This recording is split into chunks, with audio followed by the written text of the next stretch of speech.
So as promised, we're going to take the van apart. It's going to be quite a job. Stick with me, I'll stick you on time lapse and we'll have a look. I hope this goes well. I really, really, really hope this goes well.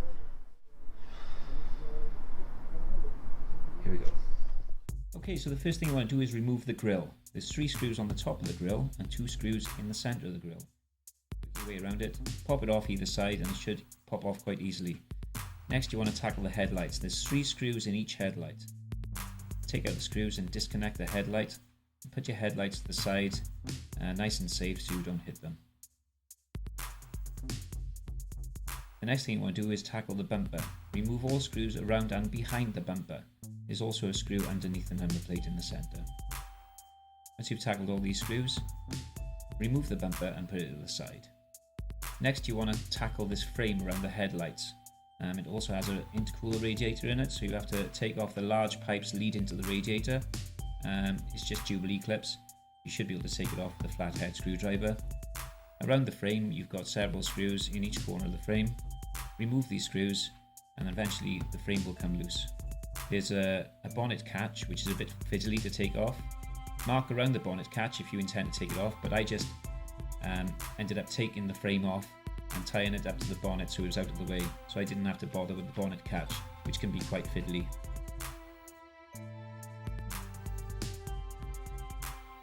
Luckily my dad was available to help. He's not afraid to get stuck into these things. Luckily I was able to do a bit of filming.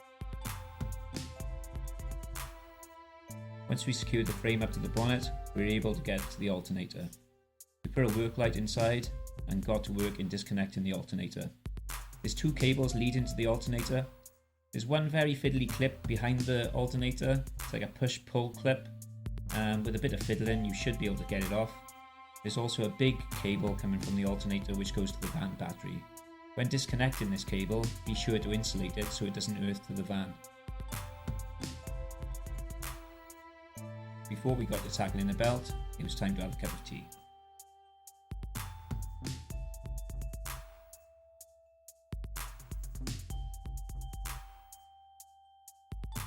So when you get to the V-belt, the bottom middle cog has a hex head on it.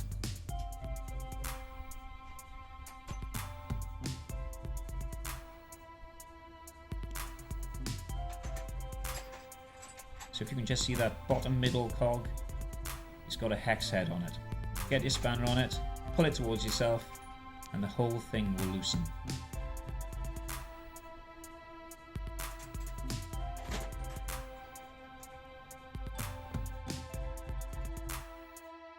Once you've got the belt off, start tackling those side bolts on the alternator.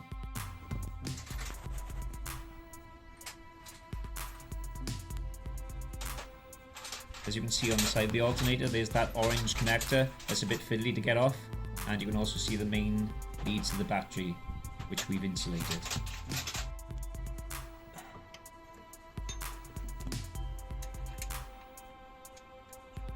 After a bit of persuasion, we were able to get the alternator off.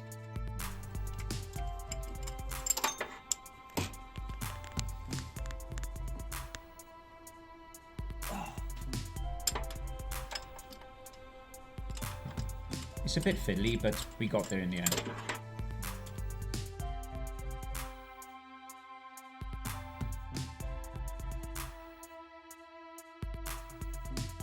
So once we got it off, it was time to call it a day.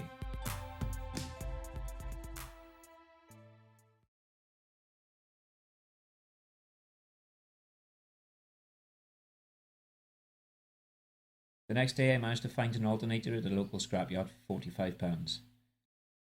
After a bit of persuasion we managed to get the alternator onto the bracket and push the side bolts through.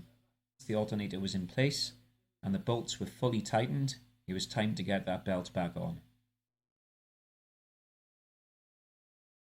To get the belt back on, it's pretty much the same as taking it off. You get your spanner on that bottom center cog on the hex head and you pull it towards yourself and slip the belt over the top of the top middle cog.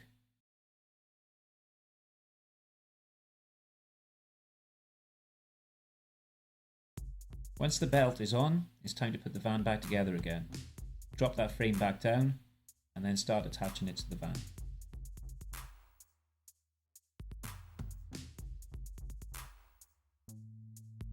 You do have the big thick pipes attached to the intercooler with the Jubilee clips. Don't forget to put them back on. And if you've taken the latch off the bonnet, be sure to secure the latch back on.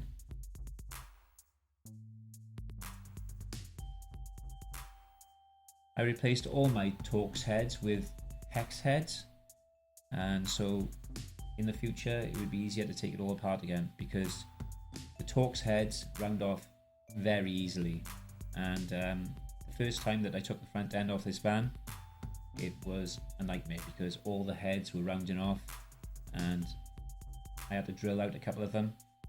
So I replaced all the Torx heads with hex heads to make future jobs a lot easier.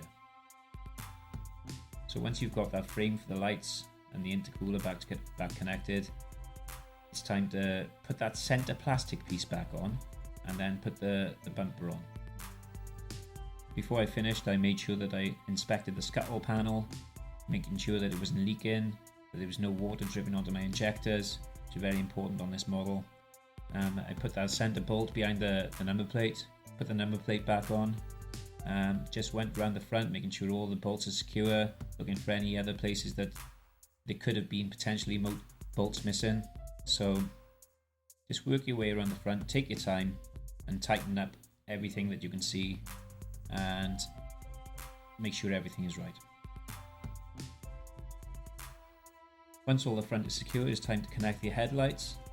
So one headlight at a time, 3 bolts through the headlight, connect the headlight back up, then work your way over to the other side of the van, connect the other headlight, put all the connectors back into place, secure the 3 screws around the headlight, and then you're pretty much there. The last thing to do is put the grille back on. All you have to do is put the grille back into place. Once the grille is in position, you push around the sides by the wheel arch, just give it a good push, and then there's 3 screws at the top and 2 screws in between the grille vents. So in between the grille vents there's 2 more screws.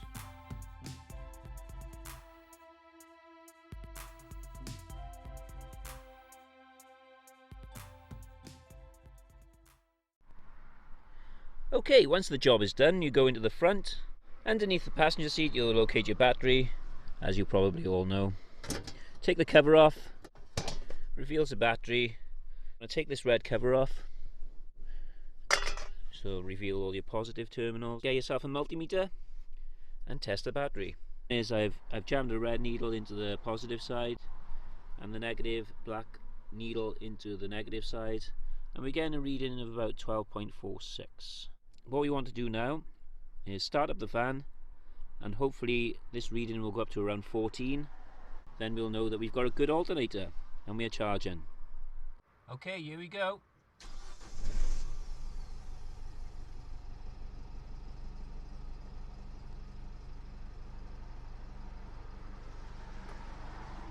And there we have it, 14 volts. So we're okay. Okay, so that's job done. Thank you for watching. As you can see, it wasn't too bad of a job. It took probably about an hour to take it all apart. Taking the alternator off and putting it back on, probably about 10 minutes. If I had the part, it would have taken probably about 10 minutes. Putting it back together, probably another hour. I've got a diesel heater to put in next, and various other jobs around the van. Also got the van build video coming up. I have been documenting the van build, so I've got lots of pictures, a few videos that I need to put together, along with commentary, and hopefully we'll have a van build video soon. Thanks for watching, please subscribe, and see you again.